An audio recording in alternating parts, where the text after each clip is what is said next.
Pernah nggak sih Anda merasa perlu banget menyerap info super cepat? Mungkin pas ketemu banyak orang penting, terus pengen ingat semua namanya gitu. Sering itu kejadian. Biasanya ingatan kita oke-oke aja, tapi ada momen di mana rasanya harus, wah luar biasa. Ada nggak ya cara buat mempertajam memori, entah sebelum atau mungkin sesudah momen penting itu?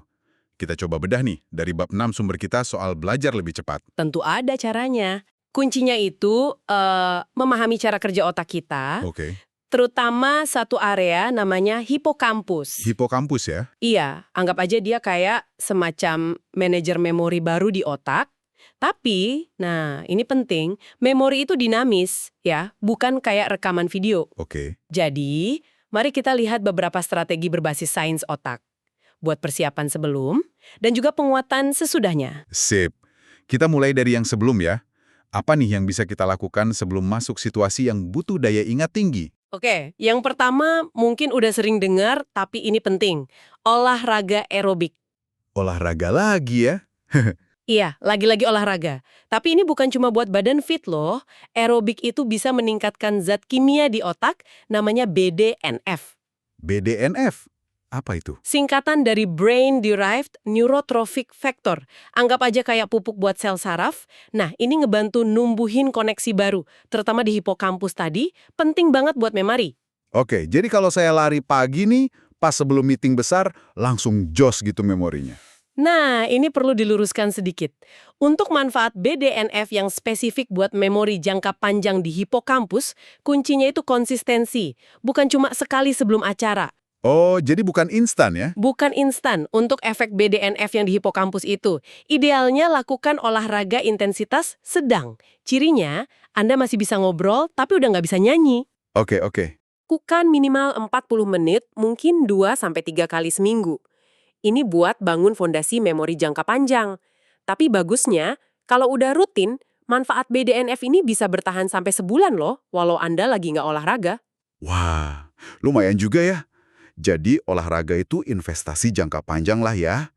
Terus kalau butuhnya efek sekarang nih, tepat sebelum masuk ruangan, ada nggak triknya? Ada. Coba deh meditasi mindfulness. Kesadaran penuh. Meditasi? Berapa lama? Nggak perlu lama. Riset menunjukkan cuma 8-10 menit meditasi terpandu, fokus ke napas atau sensasi tubuh aja, itu bisa secara signifikan bantu ingatan. Terutama buat ingat wajah atau info baru langsung setelah meditasi. Wah, cuma 10 menit.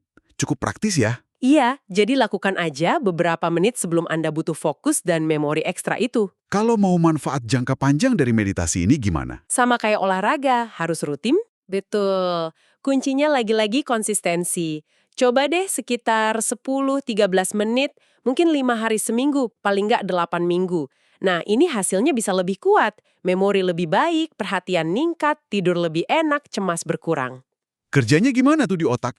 Secara teknis ya, ini bisa meningkatkan gelombang otak tertentu, namanya theta. Terus melancarkan aliran darah ke area kunci memori kayak korteks entorhinal, itu kayak pintu gerbang ke pusat memori Anda. Jangka panjangnya bahkan bisa menambah materi abu-abu, sel otaknya nambah di hipokampus. Wow, sampai nambah materi abu-abu ya. Menarik banget. Ngomong-ngomong soal jangka panjang, kan banyak juga yang khawatir soal daya ingat menurun seiring usia. Ada dibahas juga. Ada disinggung, lupa nama atau wajah itu kan wajar ya kalau usia bertambah. Tapi ada harapan kok. Latihan kayak menari rutin misalnya 6 bulan atau lebih, itu terbukti bisa bantu perbaiki area hipokampus pada lansia di atas 60. Oke, jelas. Jadi anggaplah kita udah lewat nih pertemuan pentingnya, mungkin ingat beberapa nama, karena tadi sempat meditasi singkat. Nah, sekarang gimana caranya biar info baru itu nempel kuat, nggak hilang gitu aja? Nah, strategi kunci setelah belajar itu uji diri sendiri. Testing effect namanya. Uji diri sendiri. Maksudnya? Segera setelah dapat info baru, coba panggil lagi dari ingatan. Misalnya habis acara networking nih, coba diam-diam dalam hati sebutin lagi nama sama detail orang yang baru Anda temui tadi. Oh, jadi kayak di recall gitu ya, bukan cuma dibaca ulang catatannya. Tepat. Proses aktif mengingat ini ampuh banget buat memori jangka panjang, karena dia benar-benar memperkuat jalur koneksi di otak. Masuk akal sih, kayak ngelatih otot-otak gitu ya. Ada lagi nggak? Yang ini nih kedengerannya agak aneh di sumber Anda.